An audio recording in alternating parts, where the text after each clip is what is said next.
എല്ലാവർക്കും നമസ്കാരം. പുതിയ വീഡിയോയിലേക്ക് എല്ലാവർക്കും സ്വാഗതം. അപ്പോൾ നമ്മൾ ഈ വീഡിയോയിൽ സംസാരിക്കാൻ പോകുന്നത് ഓസ്ട്രേലിയയിൽ ഫീൽഡ് മാറി കോഴ്സ് എടുത്താൽ കുഴപ്പമുണ്ടോ? അതായത് ഇപ്പം നമുക്കൊരു ബാച്ചിലർ ഡിഗ്രി ഉണ്ടെങ്കിൽ അതുമായിട്ട് ബന്ധമില്ലാത്ത ഒരു മാസ്റ്റേഴ്സ് ഡിഗ്രിക്ക് ഓസ്ട്രേലിയയിൽ പഠിക്കാൻ വന്നാൽ അത് കുഴപ്പമാണോ എന്നുള്ളതാണ്. അപ്പം അതിനകത്ത് ഒരു പ്രധാനപ്പെട്ട കാര്യം എന്ന് പറഞ്ഞു കഴിഞ്ഞാൽ ഓസ്ട്രേലിയയിൽ ഫീൽഡ് മാറി കോഴ്സ് എടുക്കാൻ പറ്റില്ല എന്നൊരു ഹാർഡ് ആൻഡ് ഫാസ്റ്റ് റൂൾസ് ഒന്നുമില്ല.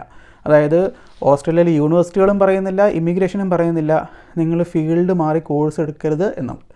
അപ്പം അത് അങ്ങനെ തന്നെ വെക്കുക. അപ്പോൾ നമ്മൾ നോക്കിക്കഴിയുമ്പം നമ്മൾ പണ്ട് ഒരുപാട് വീഡിയോസ് ചെയ്തിട്ടുണ്ട്. ഓസ്ട്രേലിയയിലേക്ക് ബികോം കഴിഞ്ഞവർക്ക് നഴ്സിങ്ങിന് വരാം, അല്ലെങ്കിൽ പല കോഴ്സുകളും കഴിഞ്ഞവർക്ക് ഇവിടെ PR കിട്ടാനുള്ള കോഴ്സുകളിലേക്ക് എത്തിപ്പെടാനുള്ള കാര്യങ്ങൾ, അങ്ങനെയൊക്കെ ഒരുപാട് വീഡിയോസ് നമ്മൾ ചെയ്തിട്ടുണ്ട്. അപ്പോൾ ആ ഒരു സമയത്തൊക്കെ എന്ന് പറഞ്ഞു കഴിഞ്ഞാൽ ഓസ്ട്രേലിയൻ സ്റ്റുഡൻറ്റ് വിസയിൽ റിജക്ഷൻസ് എന്ന് പറഞ്ഞൊരു സംഭവം വളരെ ചുരുക്കമായിരുന്നു. Almost 90% വിസകളും approved ആവുമായിരുന്നു. അതിപ്പം കോഴ്സ് മാറിയോ, കോഴ്സ് ഏതാണ്, അങ്ങനെ വലിയ പ്രശ്നങ്ങളൊന്നുമില്ലായിരുന്നു. അത്യാവശ്യം ഒരു സ്റ്റേറ്റ്മെൻറ്റ് ഓഫ് പർപ്പസിൽ നിങ്ങൾക്ക് എക്സ്പ്ലെയിൻ ചെയ്യാൻ പറ്റും എന്നുണ്ടെങ്കിൽ വിസ റിജക്ഷൻ എന്നൊരു സാധനം ഓസ്ട്രേലിയക്ക് അങ്ങനെ ഉണ്ടായിരുന്നില്ല. പക്ഷേ കഴിഞ്ഞ കൊല്ലം ഒരു 2023 അവസാനത്തോടു കൂടി ഇതിൻ്റെയൊക്കെ കാര്യങ്ങളിൽ കുറേ മാറ്റങ്ങൾ വന്നു. ഓസ്ട്രേലിയൻ സ്റ്റുഡൻറ്റ് വിസ റിജക്ഷൻസിൻ്റെ നമ്പർ ഭയങ്കരമായിട്ട് കൂടി. അപ്പം ഈവൻ റിലേറ്റഡ് കോഴ്സുകൾ എടുക്കുന്ന ആളുകൾക്ക് വരെ റിജക്ഷൻ വരുന്നൊരു അവസ്ഥ വന്നു. മാത്രമല്ല ഇവരുടെ വിസ ഇവാലുവേഷൻ ക്രൈറ്റീരിയ മാറി, യൂണിവേഴ്സിറ്റിയുടെ ഇവാലുവേഷൻ ക്രൈറ്റീരിയ അതൊക്കെ മാറിയിട്ടുണ്ട്. അപ്പം നേരത്തെ എങ്ങനെയാണെന്ന് പറഞ്ഞു കഴിഞ്ഞാൽ നിങ്ങൾക്ക് യൂണിവേഴ്സിറ്റിയുടെ അഡ്മിഷൻ റിക്വയർമെൻറ്റ് മീറ്റ് ചെയ്യാൻ പറ്റുന്നുണ്ടെങ്കിൽ അൺറിലേറ്റഡ് കോഴ്സുകൾ എടുത്ത് നിങ്ങൾക്ക് ഓസ്ട്രേലിയയിൽ വരാൻ സാധിക്കുമായിരുന്നു. ഇപ്പോഴും ഡോക്യുമെൻറ്റേഷനിൽ വലിയ വ്യത്യാസമൊന്നുമില്ല. അതായത് യൂണിവേഴ്സിറ്റിയും പറയുന്നില്ല, അല്ലെങ്കിൽ ഹോം അഫയേഴ്സും പറയുന്നില്ല നിങ്ങൾക്ക് റിലേറ്റഡ് ആയിട്ടുള്ള കോഴ്സ് എടുക്കാൻ പറ്റില്ലെന്ന് പറയുന്നില്ല. പക്ഷേ കണ്ടുവരുന്നൊരു കാര്യം എന്ന് പറഞ്ഞു കഴിഞ്ഞാൽ നിങ്ങളുടെ കോഴ്സ് എടുക്കുമ്പോൾ നിങ്ങൾ യൂണിവേഴ്സിറ്റി അഡ്മിഷൻ റിക്വയർമെൻറ്റ് ചിലപ്പോൾ മീറ്റ് ചെയ്യുന്നുണ്ടാവാം. ഫോർ എക്സാമ്പിൾ ഇപ്പോൾ ഇവിടെ MSc nursing entry level qualification, അതായത് പ്രീ രജിസ്ട്രേഷൻ MSc നഴ്സിംഗ് ക്വാളിഫിക്കേഷന് ഏത് ഡിഗ്രി കഴിഞ്ഞ ആളുകൾക്കും എടുക്കാം. അതിലൊന്നും കുഴപ്പമില്ല. യൂണിവേഴ്സിറ്റികളുടെ അഡ്മിഷൻ റിക്വയർമെൻറ്റ്സ് നോക്കിക്കഴിഞ്ഞാലും ഏതെങ്കിലും ഒരു ഡിഗ്രി കഴിയണമെന്നേ പറയുന്നുള്ളൂ. അപ്പം അഡ്മിഷൻ റിക്വയർമെൻറ്റ് മീറ്റ് ചെയ്യാം. പക്ഷേ യൂണിവേഴ്സിറ്റികൾ ഇപ്പം ചെയ്യുന്നതെന്ന് പറഞ്ഞു കഴിഞ്ഞാൽ ഇവരുടെ GS ക്രൈറ്റീരിയ എന്ന് പറഞ്ഞൊരു സാധനമുണ്ട്. അതിൻ്റെ അകത്ത് നമ്മൾ ഈ കോഴ്സ് എടുക്കാനുള്ള കാര്യങ്ങളും എന്തുകൊണ്ടാണ് നമ്മുടെ മോട്ടിവേഷൻ, അങ്ങനെയുള്ള ഒരുപാട് കാര്യങ്ങൾ നമ്മൾ എക്സ്പ്ലെയിൻ ചെയ്യണം. അപ്പോൾ പലപ്പോഴും ഇപ്പോൾ യൂണിവേഴ്സിറ്റികൾ തന്നെ അവരുടെ ക്രൈറ്റീരിയയിൽ അഡ്മിഷൻ കഴിഞ്ഞാലും ഒരു പ്രൊവിഷണൽ ഓഫർ ലെറ്റർ തന്നാലും കൺഫേംഡ് ഓഫർ തരാൻ ഇവർ ഈ GS ക്രൈറ്റീരിയ ഒക്കെ മീറ്റ് ചെയ്യേണ്ടി വരും. അപ്പം അങ്ങനെ കൺവിൻസ്ഡ് ആവുന്നില്ല എന്നുണ്ടെങ്കിൽ യൂണിവേഴ്സിറ്റികൾ തന്നെ അൺറിലേറ്റഡ് കോഴ്സ് എടുക്കുന്നതിനെ പ്രോത്സാഹിപ്പിക്കുന്നില്ല. പിന്നെ കാരണം എന്ന് വെച്ചാൽ ഇത് നേരെ ഇമിഗ്രേഷന് പോകുമ്പോഴും ഇപ്പം അവരുടെ ക്രൈറ്റീരിയ സ്ട്രിക്റ്റായിട്ട് ഫോളോ ചെയ്തിട്ട് ഇപ്പം നിങ്ങൾക്ക് നിങ്ങളുടെ കേസ് ഓഫീസറിനെ കൺവിൻസ് ചെയ്യാൻ പറ്റുന്നില്ല, അല്ലെങ്കിൽ ഇപ്പം യൂണിവേഴ്സിറ്റിയെ തന്നെ കൺവിൻസ് ചെയ്യാൻ പറ്റുന്നില്ല എന്തുകൊണ്ട് നമ്മൾ ഈ അൺറിലേറ്റഡായ കോഴ്സ് എടുത്തു എന്നത് കൺവിൻസ് ചെയ്യാൻ പറ്റുന്നില്ല എന്നുണ്ടെങ്കിൽ വിസ റിജക്ഷനോ അല്ലെങ്കിൽ യൂണിവേഴ്സിറ്റി തന്നെ ഓഫർ റിജക്റ്റ് ചെയ്യുന്ന, അല്ലെങ്കിൽ കൺഫേംഡ് ഓഫർ തരാതിരിക്കുന്ന ഒരു അവസ്ഥയുണ്ട്.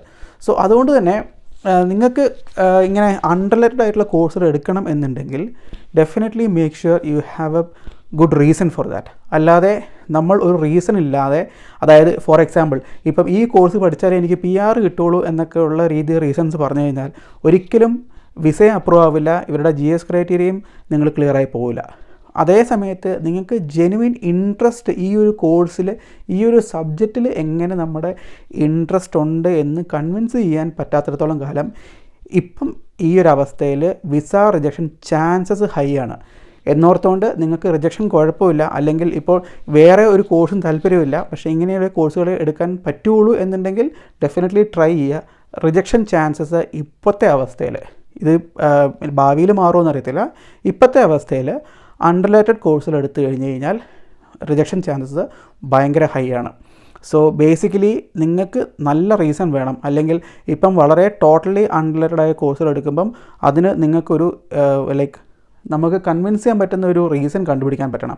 പലപ്പോഴും നമ്മൾ ഈ കോഴ്സും നമ്മളെല്ലാവരും പറയുന്ന പോലെ തന്നെ ഈ കോഴ്സുകളൊക്കെ എല്ലാവരും എടുക്കുന്നത് തന്നെ PR ഫോക്കസ് ചെയ്തിട്ടാണ്. ശരിക്കും സബ്ജക്റ്റ് ഇൻട്രസ്റ്റ് ഇല്ലെങ്കിലും എങ്ങനെയെങ്കിലും പഠിച്ച് ഏതെങ്കിലും ഒരു ജോലി കിട്ടിക്കഴിഞ്ഞ് അതൊരു PR ആക്കി മാറ്റാം എന്നൊരു ഉദ്ദേശത്തിൽ തന്നെയാണ് മിക്ക പിള്ളേരും ഇവിടെ വരുന്നതും ഈ കോഴ്സുകളൊക്കെ എടുക്കുന്നതും. അപ്പോൾ ഈ ജെനുവിൻ ഇൻട്രസ്റ്റിൻ്റെ ലാക്ക് നമ്മുടെ ആപ്ലിക്കേഷനിൽ അത് നിഴലിച്ച് നിന്ന് കഴിഞ്ഞ് കഴിഞ്ഞാൽ ഡെഫിനറ്റ്ലി റിജക്ഷൻ വരും ഇപ്പോഴത്തെ അവസ്ഥയിൽ. പണ്ട് ഇങ്ങനെ ഒന്നും ഒരു പ്രശ്നമില്ലായിരുന്നു. പണ്ട് എല്ലാം വളരെ ഈസി ആയിട്ട് ചെയ്തുകൊണ്ടിരുന്നതാണ്. നമ്മൾക്ക് അറിയുന്ന എത്രയോ പിള്ളേർ BA എക്കണോമിക്സ്, BCom അങ്ങനെയുള്ള കോഴ്സുകൾ കഴിഞ്ഞ ആൾക്ക് എത്രയോ പേര് ഇവിടെ MS നഴ്സിംഗ് ഒക്കെ പഠിക്കുന്നു. സോ ബേസിക്കലി ഇതാണ് ഇതിൻ്റെ കാര്യം.